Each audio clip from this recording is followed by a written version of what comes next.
Vijayawada Sai Krishna lockup death కేసుకు సంబంధించి కీలకమైనటువంటి పరిణామం చోటు చేసుకున్న విషయం తెలిసిందే. అదే సమయంలో కొన్ని సీసీటీవీ ఫుటేజ్ ఏదో బయటపడింది అనే వార్తలు వస్తున్నాయి. మరోవైపు ఆ, యూట్యూబర్ రావణ్ అరెస్ట్ విషయంలో, దేశద్రోహం కేసు నమోదు విషయంలో Pawan Kalyan, AP deputy CM Pawan Kalyan ను ఉపా చీఫ్ కలిసిన తర్వాతే కేసు నమోదైందనే వార్తలు కూడా వస్తున్నాయి. సో ఈ అంశాలపై మనతో మాట్లాడేందుకు జాయిన్ అవుతున్నారు ప్రముఖ న్యాయవాది విజయవాడ నుంచి వెంకటేష్ గారు. నమస్తే సార్. నమస్తే అండి. సార్, సాయి కృష్ణ కేసు గురించి లేటెస్ట్ అప్డేట్స్ ఏవో వస్తున్నాయి. ముఖ్యంగా సీసీటీవీ ఫుటేజ్ ఏదో బయటపడిందని చెప్పి, వాస్తవాలు ఏంటి సార్? అసలు ఎంతవరకు నిజం?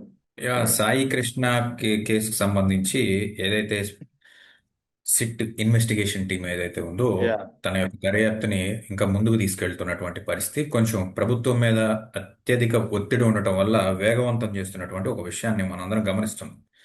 అయితే ముఖ్యంగా సాయి కృష్ణ కేసు విషయంలో ఏదైతే లాకప్ డెత్, పోలీస్ స్టేషన్లో డెత్ జరిగింది, పోలీస్ స్టేషన్లో ఉన్నటువంటి సీసీ ఫుటేజ్ ఏదైతే ఉందో ఇది మిస్ అయింది అని చెప్పేసి అని ఆ, కోర్టుకి ఈ సిట్ తెలపడం, ఖచ్చితంగా ఈ సీసీటీవీ ఫుటేజ్కి సంబంధించినటువంటి డేటా ఏదైతే ఉందో ఇది కేవలం పోలీస్ స్టేషన్లోనే కాదు, ఉమ్. కమిషనరేట్లో కానివ్వండి, లేదా ఈ సిసిఎస్ ఏదైతే ఉందో దీనికి సంబంధించినటువంటి డేటా సెంటర్లో ఖచ్చితంగా దొరుకుతుంది. మీరు దానికి సంబంధించినటువంటి సాంకేతిక నిపుణులను తీసుకుని ప్రయత్నం చేయండి అని కోర్టు వారిని హెచ్చరించినటువంటి నేపథ్యంలో వారి యొక్క వేగవంతమైనటువంటి ప్రక్రియ, ఇవన్నీ కూడా దృష్టిలో ఉంచుకుని వాళ్ళు సీసీటీవీ ఫుటేజ్కి సంబంధించినటువంటి హార్డ్ డిస్క్లు ఏవైతే మార్చబడినాయో ఆ మార్చినటువంటి సమయంలో ఉన్నటువంటి లాగిన్స్ ఎవరైతే ఉన్నారో, సర్టెన్ లాగిన్స్ ఉంటాయి కదా, ఈ లాగిన్స్ ఈ ప్రోటోకాల్స్ లో ఎవరైతే ఉన్నారో అవి ఏ కంప్యూటర్లలో ఇంకా ఆ దాని యొక్క అవశేషాలు దొరికేటువంటి పరిస్థితి ఉంది అనే దాని మీద దర్యాప్తు జరుగుతుంది. దాని మీద సానుకూలంగా కొన్ని వీడియోస్ దొరికినాయి అని చెప్పేసి అని చెప్తున్నటువంటి వార్తలు బయటకు వచ్చినటువంటి మాట. అయితే ఇంకా ఇది కోర్టుకు చేరలేదు కాబట్టి మనం కాంకరెంట్ ఇన్ఫర్మేషన్ గా దీన్ని ధృవీకరించలేనటువంటి ఒక పరిస్థితి. సో మరోవైపు సాయి కృష్ణ కేసుకు సంబంధించి నాగరాజు రిమాండ్ తీసుకునే విషయంలో హైకోర్టు కొన్ని అభ్యంతరాలు, ఆంక్షలు విధించింది. దాన్ని సవాలు చేస్తూ సుప్రీంకోర్టును కూడా సిట్ ఆశ్రయించినట్టుంది కదా? అవునండి, దానికి సంబంధించి అతనికి కొన్ని షరతులు ఏవైతే ఉన్నాయో సిట్కి కొన్ని షరతులు విధించింది హైకోర్టు. అవి ఏంటి అనేది ఇంకా పూర్తి స్థాయిలో బయటికి రానటువంటి పరిస్థితి. ఆ, ఖచ్చితంగా దీని మీద ఆ ఆ షరతులకు లోబడి విచారణ జరిగితే పూర్తి స్థాయి నివేదికలు ఇవ్వలేనటువంటి ఒక పరిస్థితిలో ఈ రాష్ట్ర ప్రభుత్వం కానివ్వండి, పోలీసు సిట్టు వ్యవస్థ కానీ ఉన్నది కాబట్టి దీన్ని సుప్రీంకోర్టులో ఛాలెంజ్ చేయాలి అనేటువంటి ఒక ఉద్దేశంతో ఉన్నట్లుగా తెలుస్తుంది. సార్, అదే అసలు కీలకమైనది యూట్యూబర్ రావణ్ సంబంధించినటువంటి కేసు.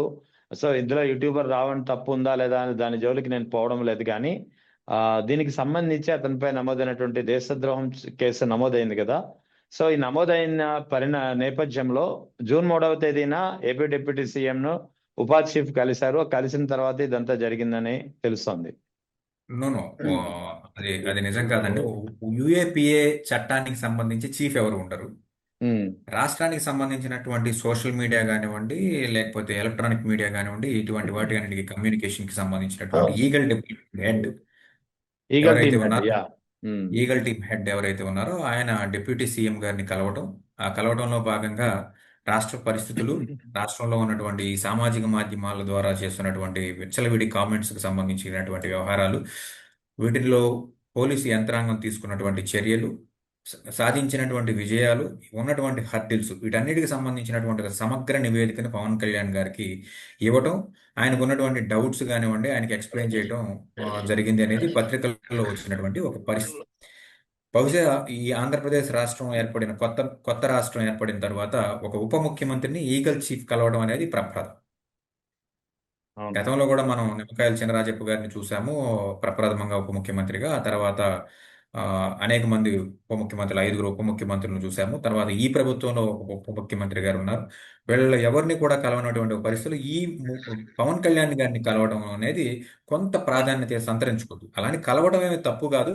ఉప ముఖ్యమంత్రి అంటే ముఖ్యమంత్రి తర్వాత ముఖ్యమంత్రి లాంటి వాళ్ళు కాబట్టి ఖచ్చితంగా ఈ రాష్ట్రంలో ఉన్నటువంటి ఏ అధికారినైనా, ఏ వ్యవస్థనైనా కానీ ఆయన కలిసేటువంటి అధికారం ఆయనకు ఉంది కాబట్టి కలవడం గురించి తప్పు పట్టట్లేదు. కలిసిన తరువాత యూట్యూబర్ అరెస్ట్కి సంబంధించినటువంటి కొన్ని చేంజెస్ ఏవైతే జరిగినాయో వీటికి సంబంధించి కొంత కాంట్రవర్సీ లేచినటువంటి పరిస్థితి. దాని మీద ప్రభుత్వం తీసుకున్నటువంటి చర్యలు కానివ్వండి, అతని మీద పెట్టినటువంటి అన్లాఫుల్ యాక్టివిటీస్ ప్రివెన్షన్ యాక్ట్కి సంబంధించి, ఇవి బేసిక్ ఏంటంటే టెర్రరిస్టులకు సంబంధించినటువంటి ఆ, చట్టాలు. ఉమ్. ఇంత బలమైనటువంటి చట్టాన్ని ఈ పిచ్చుకు మీద బ్రహ్మాస్త్రం లాగా రావణ మీద వాడారా అనేది ఆ, ఇక్కడ అందరూ కూడా చర్చించుకునేటువంటి ఒక విషయం. అంటే అక్కడ ఈగల్ మరో టీమ్ విషయం హెడ్ పవన్ కళ్యాణ్ కలిసిన తర్వాత ఈ పరిణామం చోటు చేసుకోవడం అంటే ఏమై ఉంటుందని. 3వ తారీఖు సబ్జెక్టు కరెక్షన్ 3వ తారీఖు కలిసినట్టున్నారు. ఆ తర్వాత గన్నవరంలో కేసు పెట్టారు. ఆ ఆ కేసు నిమిత్తం ఈ యూఏపీఏ చట్టాన్ని, అంటే ఏం లేదండి, నాలుగు నాలుగు చోట్ల బెయిల్ వచ్చింది, అతను మాట్లాడి పవన్ కళ్యాణ్ గారిని వ్యక్తిగతంగా దూషించాడు అనేటువంటి ఒక మీటింగ్లో అతను వ్యక్తిగతంగా దూషించాడు అనేటువంటిది ఒక సమస్య. ఈ సమస్యను బేస్ చేసుకుని 102 ఎఫ్ఐఆర్లు కట్టబడినాయి. అంటే ఆల్మోస్ట్ ప్రతి 10 పోలీస్ స్టేషన్లో ఒక పోలీస్ స్టేషన్లో కేసు కట్టారు ఈ ఆంధ్రప్రదేశ్ రాష్ట్రంలో. 102 కంప్లైంట్లు, ఎఫ్ఐఆర్లు కట్టడం అంటే మామూలు విషయం కాదు. ఇటువంటి క్రమంలో 4 కేసుల్లో వరుసగా 4 రోజుల్లో బెయిల్ వస్తే ప్రభుత్వం యొక్క తీసుకునేటువంటి చర్యల్ని ప్రజలు ఏ విధంగా చూస్తారు అనే దాని మీద అందరికి కూడా, మీకు నాకు కూడా తెలుసు. ఒక కేసు కట్టి ప్రభుత్వం ఒక కేసు కట్టిందంటే, బెయిల్ వచ్చింది అంటే ముందుగా ప్రజలు ఏమనుకుంటారంటే అతనికి క్లీన్ చిట్ ఇచ్చేసేటువంటి ఒక పరిస్థితి. ప్రభుత్వం ఓడిపోయింది, రావణ్ గెలిచాడు అనేటువంటి ఒక ఆ, పరిస్థితిలో ప్రజలు ఉంటారు. కాబట్టి ఖచ్చితంగా 5వ అరెస్టు అతను రిమాండ్కి వెళ్లే విధంగా యూఏపీఏ చట్టాన్ని అమలు పరిచారు. అంటే ఇక్కడ ఇంకొకటి సార్, వాస్తవానికి లా అండ్ ఆర్డర్ వచ్చి ముఖ్యమంత్రి చేతిలో ఉంది. హోంమంత్రి వచ్చి అనిత. సో ఆ ఈగల్ టీమ్ హెడ్ ఎవరైతే ఉన్నారో వాళ్ళు సమీక్షిస్తే, చర్చిస్తే ఈ ఇద్దరిలో ఎవరో ఒకరితో చర్చించాలి. ఇక్కడ what way Pawan Kalyan is concern అంటే ఏం చెప్తారు? అలా ఏం లేదండి. ఇప్పుడు బేసిక్గా పవన్ కళ్యాణ్ గారికి అన్ని రకాల అర్హతలు ఉన్నాయి. ఏ రాష్ట్రంలో ఏ మంత్రి పదవికి సంబంధించినటువంటి వ్యవహారాల్లోనైనా సరే, ఆయన ఉప ముఖ్యమంత్రి అనేటువంటి పదవిని అడ్డం పెట్టుకునో, లేకపోతే ఆ పదవి వల్ల వచ్చినటువంటి అడ్వాంటేజ్తో ఖచ్చితంగా ఈ రాష్ట్రానికి సంబంధించినటువంటి ఏ అధికారినైనా కలిసేటువంటి ఒక పరిస్థితి ఉంది. నిజం చెప్పాలంటే ఒక మంత్రి పదవిని అడ్డు పెట్టుకుని సామాన్యమైనటువంటి మంత్రులుగా ఉన్నటువంటి కొంతమంది ఈరోజు అన్ని మంత్రిత్వ శాఖలలో వేలు పెట్టి ఒక షాడో మంత్రుల్లాగా వ్యవహరిస్తున్నటువంటి తీరు మనం చూస్తున్నాం. అయితే దానికి భిన్నంగా ఉప ముఖ్యమంత్రి పదవిలో ఉన్నటువంటి వ్యక్తి ఏ అధికారినైనా, ఏ మంత్రిత్వ శాఖలో ఉన్నటువంటి అధికారినైనా కలవచ్చు. మీరు గమనిస్తే అధికారిని కలవచ్చు, కానీ ఆ సమీక్ష అనేది రాంగ్ సిగ్నల్ సమీక్షలు కూడా వెళ్తుంది కదా. చేయొచ్చు. ఉప రాంగ్ ముఖ్యమంత్రి గారి సిగ్నల్ సమీక్షలు కూడా వెళ్తుంది. చేయొచ్చు. సమీక్షలు కూడా చేయొచ్చు అండి. అదేమి అడ్డంకి కాదు. ముఖ్యమంత్రి తర్వాత ముఖ్యమంత్రి అన్నప్పుడు ఖచ్చితంగా ఆ అధికారం ఆయనకు ఉంటుంది. కాకపోతే ఏదైనా ఒక ఆదేశాలు ఇస్తే దానికి రాష్ట్ర ప్రభుత్వ అనుమతి కంపల్సరీ. అంటే అవును, అదే. రాజ్యాంగబద్ధమైనటువంటి పదవి కాదు కాబట్టి ఖచ్చితంగా రాజ్యాంగబద్ధమైనటువంటి పదవిలో ఉన్నటువంటి హోమ్ మినిస్టర్ ఆర్ శాంతి భద్రతలను చూసుకునేటువంటి ముఖ్యమంత్రి, వీళ్ళిద్దరి యొక్క అనుమతి ఖచ్చితంగా ఉండాలి. అదే అంటున్నాను. ఇప్పుడు ఈ యూఏపీఏ చట్టం ఏదైతే సెక్షన్ 13 ఇతని మీద పెట్టబడిందో, దీనికి కూడా either state government approval or central government approval ఖచ్చితంగా ఉండాలి. అవును. కాబట్టి ఇది ప్రధానమైనటువంటి నేత రాష్ట్రానికి ముఖ్యమంత్రి కనుసన్నల్లోనే జరిగిందని చెప్పేసి మనం అనుకోవాలి. ఆయన ఆయన అనుమతి కూడా ఉంది ఈ ఈ సెక్షన్ ఇంప్లిమెంట్ చేయటము, లేకపోతే ఈ కేసుని ఇంప్లిమెంట్ చేయటము, ఆయన ఆయన చొరవ కూడా ఉంది దీనిలో అని చెప్పేసి మనం అనుకోవాలి. అంటే ఇక్కడ ఇంకొకటి కూడా వినిపిస్తుంది సార్, యూట్యూబర్ రావణ్ విషయంలో. ప్రధానంగా ముందు 4 పోలీస్ స్టేషన్లకు సంబంధించి 4 పోలీస్ స్టేషన్లో అరెస్ట్ చేయడము.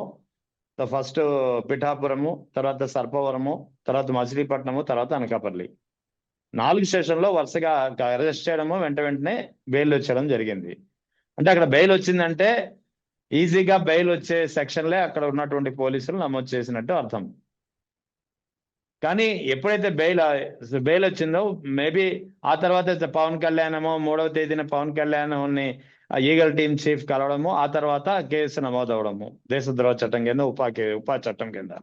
అంటే ఎలా చూడాలి ఇక్కడ? అంటే నాన్ బెయిలబుల్ సెక్షన్ కింద కేసులు నమోదు చేసినటువంటి పోలీస్ యంత్రాంగం వెనక తెలుగుదేశం ప్రభుత్వం ఉందనుకోవాలా? తర్వాత నాన్ బెయిలబుల్ చట్టం కింద కేసు నమోదవడం వెనక పవన్ కళ్యాణ్ ఒత్తిడి ఉందనుకోవాలా? నాకు తెలిసి పవన్ కళ్యాణ్ గారు అంత కింది స్థాయి ఆలోచనలు చేయరండి. ఖచ్చితంగా ఉన్నతంగా ఆలోచించేటువంటి వ్యక్తే ఆయన. ఒకవేళ ఆయన ఇన్ఫ్లుయెన్స్ ఏదైనా ఉందని అనుకుంటే ఉమ్, ఖచ్చితంగా ఆయన సమాజానికి ఒక మెసేజ్ ఇవ్వాలి. సోషల్ మీడియాని దుర్వినియోగం చేస్తున్నటువంటి వ్యక్తులు ఎవరైతే ఉన్నారో వీళ్ళకి ఈ సమాజం ద్వారా ఒక మెసేజ్ ఇవ్వాలి అని చెప్పేసి అని బలమైనటువంటి చట్టాలను ఏమైనా ఇంప్లిమెంట్ చేయాలి అనేది చెప్పి ఉండవచ్చేమో. అయితే ఇక్కడ రావణ్ విషయంలో మనం కూలంకుషంగా కాస్త ఆలోచిస్తే మొదట ఈ కేసులు పెట్టిన వాళ్ళందరూ కూడా జనసేన పార్టీకి సంబంధించిన వాళ్ళే. అవును. ఇక రెండో విషయానికి వచ్చినట్లయితే ఈ కేసులు పెట్టిన ప్రతి కంప్లైంట్ లో కూడా పవన్ కళ్యాణ్ గారిని వ్యక్తిగతంగా దూషించారు, మా మనోభావాలు దెబ్బతిన్నాయి అని చెప్పేసి అని కేసులు పెట్టిన వాళ్ళే. దీనివల్ల ప్రభుత్వం ఏదో నామకే వాస్తే కేసులు పెట్టి సాధారణమైనటువంటి బెయిలబుల్ సెక్షన్స్ లో పెట్టి బెయిల్ వచ్చే విధంగా కృషి చేసింది, లేకపోతే వెనకుండి వంతాసు పడింది అని చెప్పేసి అని చెప్పడానికి వీల్లేదు. ప్రభుత్వం తరపున ఏదైతే ఈ చట్టానికి ఇతను చేసిన తప్పుకి కావాల్సిన సెక్షన్లనే ఇంప్లిమెంట్ చేసింది అవన్నీ కూడా బలమైన చట్టాలే.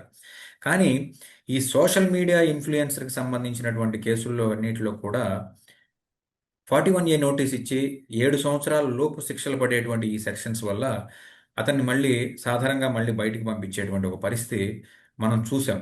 అయితే ఎప్పుడైతే 4 సార్లు ఇతనికి బెయిల్ వస్తుందో, మీరు ఇదే సెక్షన్స్ పట్టుకుని వెళ్తే 102 సార్లు ఇతనికి బెయిల్ వస్తుంది.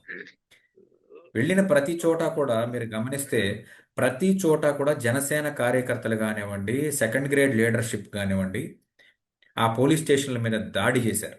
ఉమ్, పోలీస్ వాహనాల మీద కోడిగుడ్లు వేశారు. రావణ్ణి మాకు అప్పగించాలి, అతని పరిస్థితి ఏంటో మేము చూసుకుంటాం, మీరు బయటికి పంపించండి అని చెప్పేసి అని నినాదాలు ఇచ్చారు. ఇది ఒక రకంగా చెప్పాలంటే శాంతి భద్రతలకు విఘాతం కలిగించేటువంటి ఒక కార్యక్రమం. అధికార పార్టీ కార్యకర్తల మీద కేసులు కట్టేటువంటి పరిస్థితి ఈ రాష్ట్ర ప్రభుత్వంలో ఉందని నేనైతే అనుకోవట్లేదు. కాబట్టి ఇతన్ని ఏదో ఒక రకంగా రిమాండ్లోకి పంపితే వీళ్ళ యొక్క ఆగ్రహావేశాలు చల్లారుతాయి. ఇదే కారణంతో అతని మీద ఈ యూఏపీఏ చట్టాన్ని అమలు పరిచారని చెప్పేసి అని చెప్పొచ్చు. అంటే ఇక్కడ పోలీస్ స్టేషన్ మీద అంత బాహాటంగా అంత అందరి ముందు మీడియా సాక్షిగా దాడి చేస్తుంటే, దాడి చేసిన వారిపై కనీసం ఒక్క కేసు కూడా ఎందుకు నమోదు అవ్వలేదంటే ఏం చెప్పాలి? అది రాష్ట్ర ప్రభుత్వం హోమ్ మినిస్టర్ గారు చెప్పాలి సార్ ఇప్పుడు. లేకపోతే ఉమ్, శాంతి భద్రతలు చూసుకునేటువంటి ముఖ్యమంత్రి గారు చెప్పాలి. అంతే దాని కదా. మీద కామెంట్ చేస్తే ఇప్పుడు మన మీద కేసులు అయ్యేటువంటి పరిస్థితి ఒక వాతావరణం మనం చూస్తున్నాం. అవును. ఇప్పుడు ఉన్నదాన్ని మనం చెప్పడం వరకే తప్ప ఇది ఫలానా మంత్రిత్వ శాఖ యొక్క చేతగానితనం అని చెప్పేసి అని చెప్పేటువంటి పరిస్థితి లేదు. రెండోది ఏంటంటే ఈ ఆగ్రహావేశాలు తాత్కాలికమే. ఉమ్, రిమాండ్లోకి వెళ్ళాడు కాబట్టి రెండో రోజు నుంచి ఎవడో పోలీస్ స్టేషన్ దగ్గరికి వెళ్ళట్లేదు. ఎవడు పని ఆడు ఉమ్, చేసుకుంటున్నాడు శుభ్రంగా. మీరు ఉమ్, ఈ 5వ కేసులో కూడా బెయిల్ వస్తే ఆరో కేసులో పోలీస్ స్టేషన్ దగ్గర మళ్ళీ ఇదే జనసేన పార్టీకి సంబంధించినటువంటి కార్యకర్తలు వెళ్ళి గొడవ చేసేటువంటి ఒక పరిస్థితి. ఉమ్, అనవసరంగా ఆగ్రహావేశాలని రెచ్చగొట్టడం. రెండోది అసలు ఈ 102 కేసులు ఒక కేసే కాదు. ఎందుకంటే ఎవరైతే బాధితుడు ఉన్నాడో అతను మాత్రమే వచ్చి కేసు పెట్టాల్సినటువంటి ఒక పరిస్థితి. పవన్ కళ్యాణ్ గారిని తిరిగితే పవన్ కళ్యాణ్ గారు వచ్చి కేసులు పెట్టాలండి. అంతే, అవును కదా.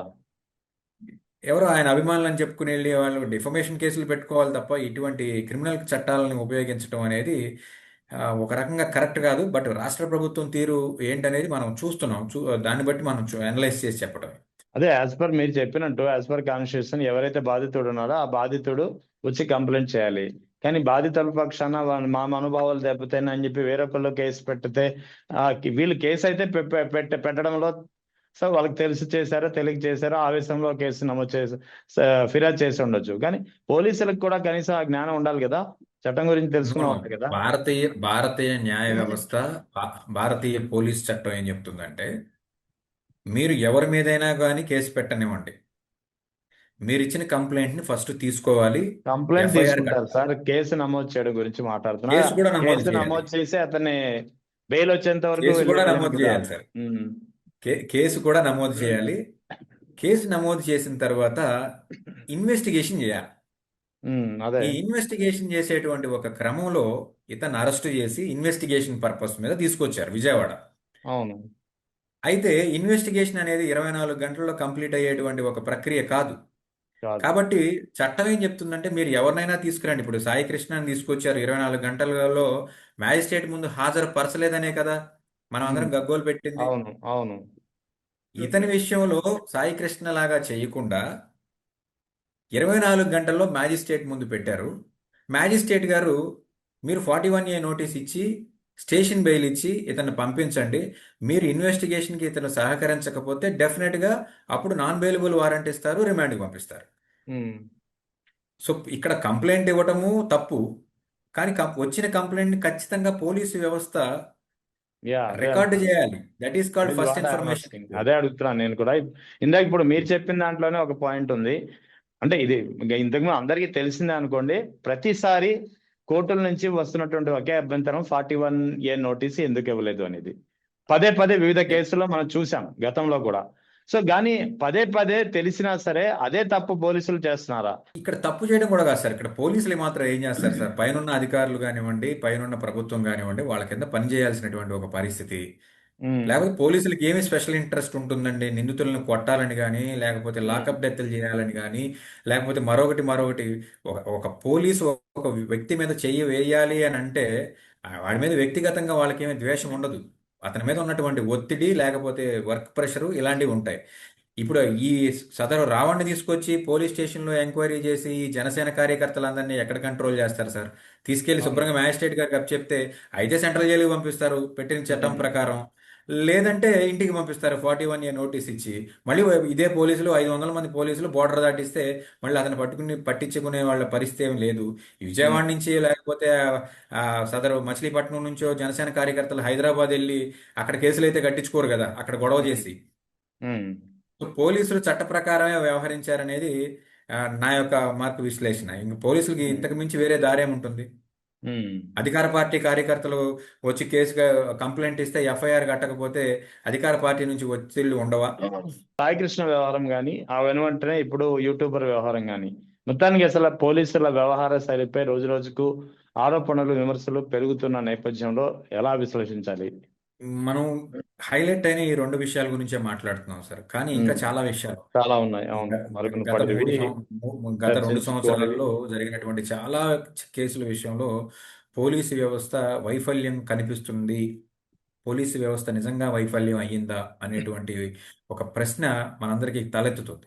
అయితే ఉమ్. ఏవైతే ఈ 2 కేసులు, దీంతో పాటు గంగమ్మ గారు అని చెప్పేసి అని ఒక లాకప్ అవును. డెత్ కేసు, అదొక కేసు ఈరోజు రాష్ట్ర ప్రభుత్వానికి చాలా క్లిష్టమైనటువంటి ఒక పరిస్థితిలో ఉంది. అయితే అత్యంత అనుభవజ్ఞుడైనటువంటి ముఖ్యమంత్రి, ఈ రాష్ట్రాన్ని పరిపాలిస్తున్నటువంటి highly influenced person in the India. కాబట్టి ఖచ్చితంగా ఈ కురుక్షేత్రం లాంటి ఇటువంటి దాంట్లోంచి ఖచ్చితంగా బయటపడతారు.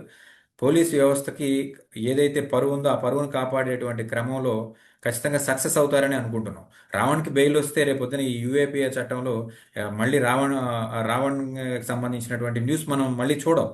అలాగే ఉమ్. సాయి కృష్ణకి సంబంధించి సిట్టు విచారణ చాలా వేగవంతంగా జరుగుతుంది. సదరు న్యాయస్థానం వారి ఆదేశాల మేరకు నాగరాజుని కానివ్వండి, నాగరాజుతో పాటు మనం అనేక సార్లు చెప్పాము, ఒక్క నాగరాజు వల్ల లాకప్ డెత్ జరగదు, అవును. మిగతా పోలీసులను కూడా మీరు ఇందులో ఇన్వాల్వ్ చేయండి, ఎవరైతే ఉన్నారో వాళ్ళందరూ కూడా శిక్షార్హులు అని చెప్పేసి అని మనం చెప్పాం. తదనుగుణంగా సిట్ అద్భుతంగా విచారణ చేసి ఈరోజు ఆయనతో పాటు ఇంకో 5గురిని తీసుకెళ్లి ముద్దాయిలుగా చూపించినటువంటి ఒక పరిస్థితి. సో ఖచ్చితంగా అందులో కూడా నిజ నిజాలు నిగ్గు తేలుస్తారని ఆశిద్దాం.